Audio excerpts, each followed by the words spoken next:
रहमतुल्लाहि व बरकातुहू। उम्मीद करता हूँ आप सब लोग खैरियत से होंगे। तो आज की इस वीडियो में बेटा हम लोग स्टार्ट करने जा रहे हैं एक्सरसाइज 1.2 चैप्टर नंबर 1 की। इससे पिछली वीडियो में बेटा एक्सरसाइज 1.1 के हमने जो इम्पॉर्टेंट टॉपिक्स थे जिसमें हमने लिमिटिंग वैल्यू फाइंड करना सीखी थी किसी भी फंक्शन की, वो कर लिए थे। अगर आपने मेरी वो वीडियोस नहीं देखी है तो आपको डिस्क्रिप्शन में लिंक मिल जाएगा, आप वहां से जाकर देख सकते हैं। और अगर आप मेरे चैनल पर न्यू हैं तो मेरे चैनल को सब्सक्राइब करना ना भूलिएगा। 1.2 स्टार्ट करने से पहले बेटा एक थ्योरम करवा देता हूँ और मेन जो इस एक्सरसाइज में हमारा काम है वो बता देता हूँ जो हमने इस एक्सरसाइज में करना क्या है। बेटा इस एक्सरसाइज में हमने काम करना है किसी भी फंक्शन की लिमिट फाइंड करना, मतलब कि उसको कंप्यूट करके एक न्यूमेरिकल आंसर निकालना हमने सीखना है। किसी भी फंक्शन के ऊपर अगर एक लिमिट अप्लाई हो रही है, पिछले एक्सरसाइज में हमने क्या किया था, सिंपल उस वैल्यू को फंक्शन में पुट किया था और फंक्शन के कोई कॉरेस्पॉन्डिंग आंसर्स आए थे जिस पर हमने बोल दिया था ये इस फंक्शन की लिमिटिंग वैल्यू है। पर यहाँ पर ऐसा नहीं होगा। अब कुछ फंक्शंस ऐसे होंगे जिनमें हम डायरेक्ट अगर लिमिट पुट करेंगे, जैसे अगर मुझे यहाँ पर जैसे x अप्रोचेस टू a लिखा हुआ है, a की जगह मैं 1 लिख लेता हूँ और कोई फंक्शन लिखता हूँ उसमें डायरेक्ट 1 वैल्यू मैं पुट करता हूँ तो उस फंक्शन का आंसर मेरे पास नहीं आएगा, अनडिफाइंड होगा। अब ये अनडिफाइंड का मतलब क्या है, तो बेटा अनडिफाइंड पहले समझ लेते हैं। यहाँ पर देखिए अब अनडिफाइंड का मतलब क्या है।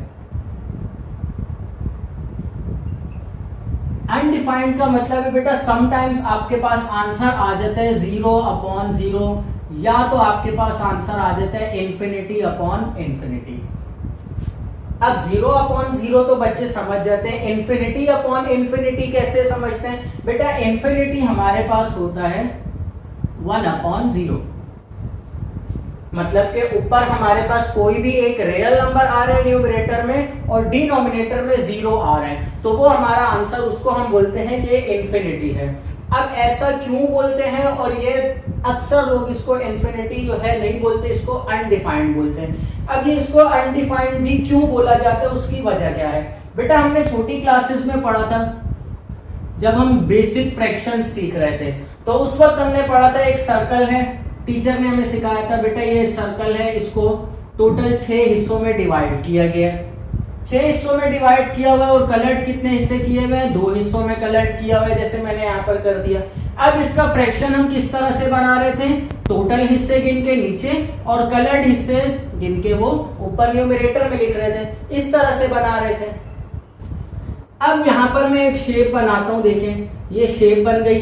अब इस शेप में मैं क्या कह रहा हूँ, टोटल कलर्ड हिस्से कितने हैं 1, कलर्ड हिस्से हमने ऊपर लिखे और जो कलर्ड नहीं है मतलब कि जो टोटल हिस्से किए हैं वो हमने नीचे लिखे और मैं नीचे लिख रहा हूं 0। तो मतलब हमने किसी इस सर्कल को किसी हिस्सों में डिवाइड ही नहीं किया, तो इसमें कलर्ड कैसे कर रहे हैं। अब ये जरूरी नहीं है 1 हो, यहाँ पर 2 भी हो सकता है, यहाँ पर 3 भी हो सकता है, यहाँ पर कोई भी रियल नंबर हो न्यूमरेटर में जिसके डिवाइड में 0 आ जाए वो बेटा इन्फिनिटी हो जाता है। तो उसकी मेन वजह ये है, अब यहाँ पर मैंने इस सर्कल को किसी हिस्सों में डिवाइड ही नहीं किया तो मैं कलर्ड कैसे करूंगा। आसान अल्फाजों में इसका मेन जो पीछे की बेसिक्स है वो ये है।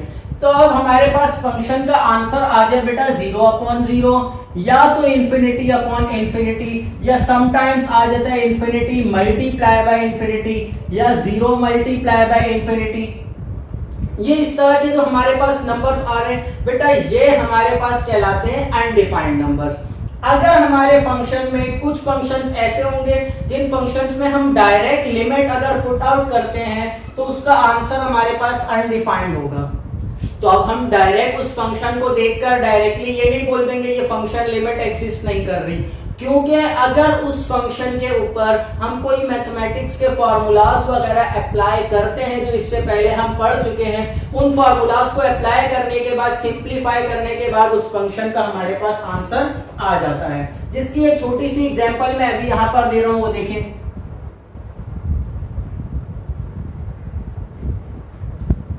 अब मैं एग्जांपल के तौर पे एक फंक्शन लिख रहा हूं यहां पर,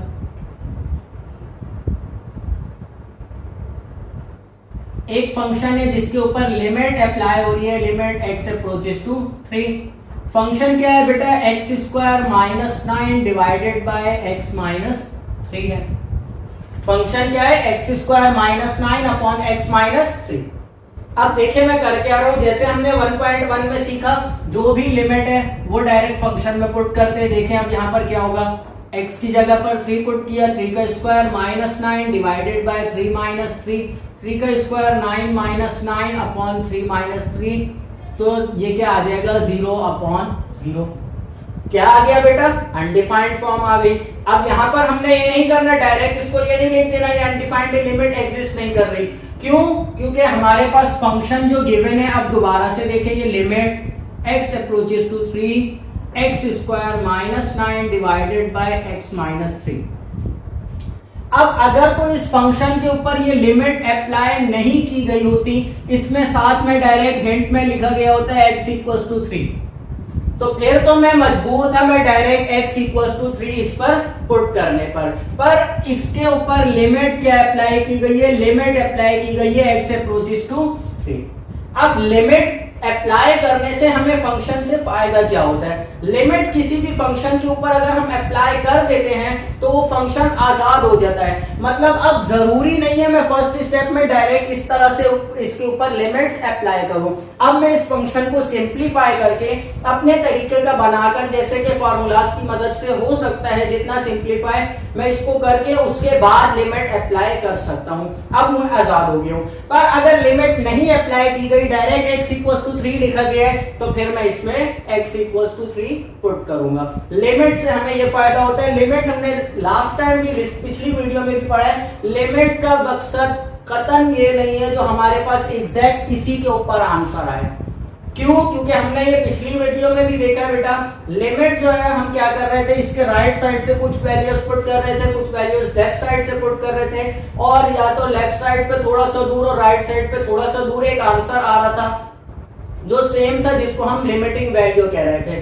तो आसान अल्फाजों में बेटा, अगर कोई फंक्शन ऐसा है जो कि किसी वैल्यू पर अनडिफाइंड है, तो उसके ऊपर जब हम लिमिट अप्लाई करते हैं तो मतलब कि अनडिफाइंड से हम थोड़ा सा पीछे या थोड़ा सा आगे को जाकर हम उसकी करीब तरीन वैल्यू फाइंड कर रहे होते हैं। हमारा मेन मकसद ये होता है लिमिट अप्लाई करने का, जो इस फंक्शन की करीब तरीन कोई वैल्यू निकल आए हमारे पास। अब देखें यहाँ पर क्या होगा, यह है x स्क्वायर माइनस 9। बेटा x स्क्वायर माइनस 9 है मेरे पास, इसको मैं इस तरह से लिख सकता हूँ x plus 3 into x minus 3। किस तरह से, a square minus b square का formula a plus b into a minus b. अब देखिए क्या होगा, limit x approaches to 3 x plus 3 multiply by x minus 3 divided by x minus 3। x minus 3 से x minus 3 cancel, क्या answer आ जाएगा बेटा, limit x approaches to 3 into x plus 3। यहाँ पर x की जगह पर मैं 3 पुट करूंगा, 3 प्लस 3 इक्वल्स टू 6। तो बेटा देखिए लिमिट से मुझे क्या फायदा हुआ, एक ऐसा फंक्शन जिसमें मैं डायरेक्ट 3 पुट कर रहा था तो वो फंक्शन अनडिफाइंड था, पर लिमिट अप्लाई करने से मैं आजाद हो गया। मैंने उसके ऊपर फार्मूलाज अप्लाई किए, फार्मूला अप्लाई करने के बाद मुझे पता लगा इस फंक्शन की कोई ना कोई लिमिटिंग वैल्यू है, इस फंक्शन की लिमिट एग्जिस्ट कर रही है। तो इस तरह से बेटा हम फंक्शन के ऊपर लिमिट अप्लाई करेंगे, उसको कंप्यूट करेंगे और कोई एक ना एक न्यूमेरिकल वैल्यू आंसर निकालेंगे उसका। अब इसके बाद देखते हैं हमारे पास यहाँ पर थ्योरम क्या कह रहा है। थ्योरम में 4 पॉइंट्स हैं। पहले क्या बोला जा रहा है, एक लिमिट एक फंक्शन के ऊपर अप्लाई हो रही है जिसको हमने f ऑफ x का नाम दिया, और दूसरे फंक्शन के ऊपर अप्लाई हो रही है जिसको हमने g ऑफ x का नाम दिया है। साथ में हमें थ्योरम में ये भी बोल दिया गया है f ऑफ x और g ऑफ x का ये जो आंसर आ रहा है L1 और L2, ये क्या है, कांस्टेंट वैल्यूज हैं। मतलब आसान अल्फाजों में इन फंक्शंस के ऊपर जब हम लिमिट अप्लाई करेंगे तो वो एग्जिस्ट करेंगी, उनका कोई ना कोई न्यूमेरिकल आंसर आएगा, जैसे कि यहाँ पर इसका आया है।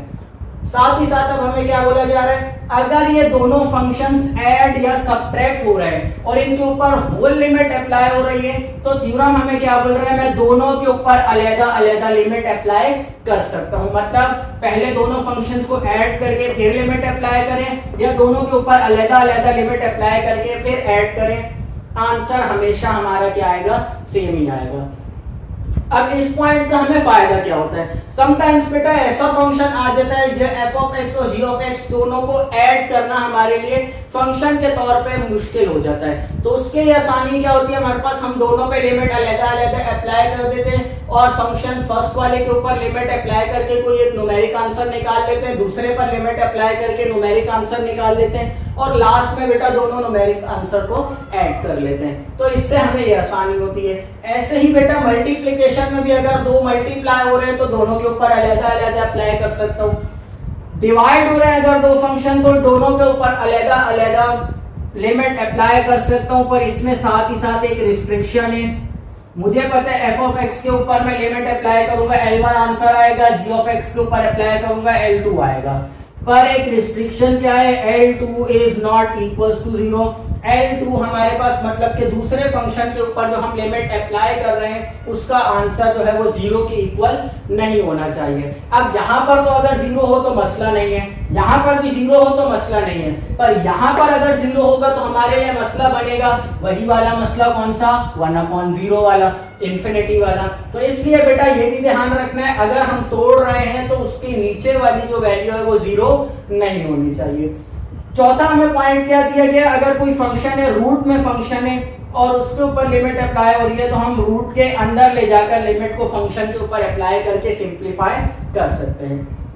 बेटा ये था हमारा बेसिक थ्योरम जिससे हमने ये चीजें सीखी जो लिमिट कब कब किस तरह से हम फंक्शंस के ऊपर तोड़ सकते हैं, और साथ ही साथ लिमिट को कंप्यूट करने की एक एग्जांपल मैंने दे दी है। तो चलिए बेटा एक्सरसाइज क्वेश्चंस कर लेते हैं। इसके दो एग्जांपल्स लिख लिए बेटा मैंने यहाँ पर, एक मेरे पास सिंपल पॉलिनोमियल इक्वेशन है और दूसरे जो है फ्रैक्शनल फॉर्म में फंक्शन है। तो अब दोनों एग्जांपल्स को बेटा हमने सॉल्व करना है, यहाँ पर इसकी लिमिट कंप्यूट करनी है जो हमारे पास आंसर इसका क्या आ रहा है। तो सिंपल हमने क्या करना है, सबसे पहले यहाँ पर हमें फंक्शन गिवन है, मैं यहाँ पर कर लेता हूँ। देखिए अब limit x approaches to 5, function हमें गिवन है x² - 4x + 3।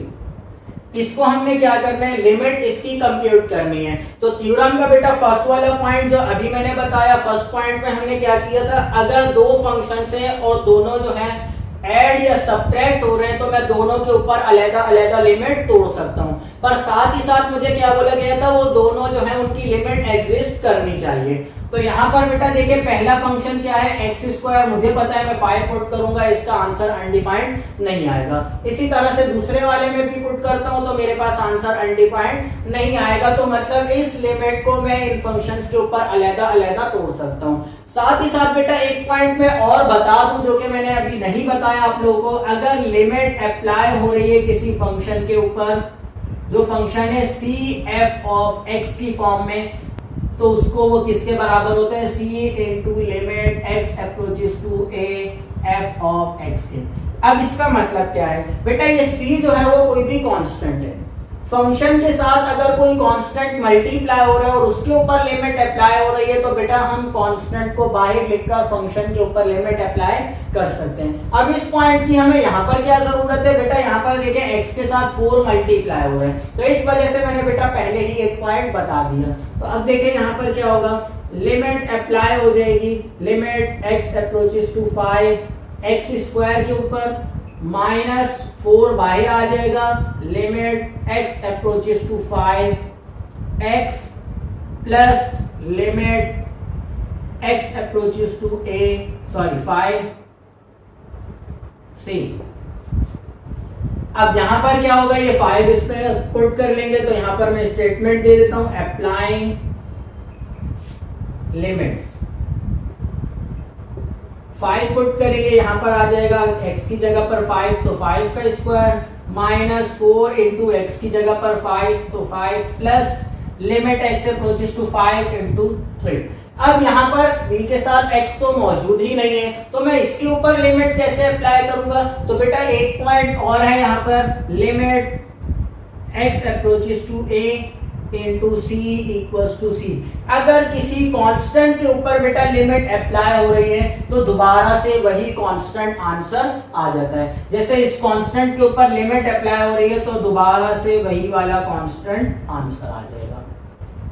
5 का स्क्वायर बेटा 25 हो जाएगा, -4 5 से आ जाएगा 20 प्लस 3 सेम आ जाएगा। 25 प्लस 3 28 हो जाएगा। 28 माइनस 20 आंसर आ जाएगा बेटा मेरे पास 8। तो इसका बेटा देखें हमने सिंपल डायरेक्ट आंसर निकाल लिया है, हमारे पास आंसर आ चुका है इस फंक्शन का। अब ये तो सिंपल पॉलिनोमियल इक्वेशन थी बेटा। पॉलिनोमियल इक्वेशंस के हमेशा लिमिट एग्जिस्ट करेगी। इस एग्जांपल से हमें ये बात तो कंफर्म हो गई, पॉलिनोमियल इक्वेशंस की हमेशा लिमिट एग्जिस्ट करेगी। तो ये आंसर आ गया हमारे पास। इन केस अगर हमारे पास कोई ऐसा फंक्शन आ जाता है जिसमें हम डायरेक्ट लिमिट पुट करके पहले चेक करेंगे, अगर उसका आंसर अनडिफाइंड आ रहा है, जैसे कि हमने पहले अभी एग्जांपल में किया 0/0 आ रहा था, तो उसके बाद फिर उस फंक्शन को हमें सिंप्लीफाई करना पड़ेगा। सेकेंड हमारे पास ये वाली एग्जांपल देख लेते हैं। अब इस एग्जांपल में हमें फंक्शन गिवन है फ्रैक्शनल फॉर्म में, limit x approaches to 2 5x³ plus 4 upon x minus 3।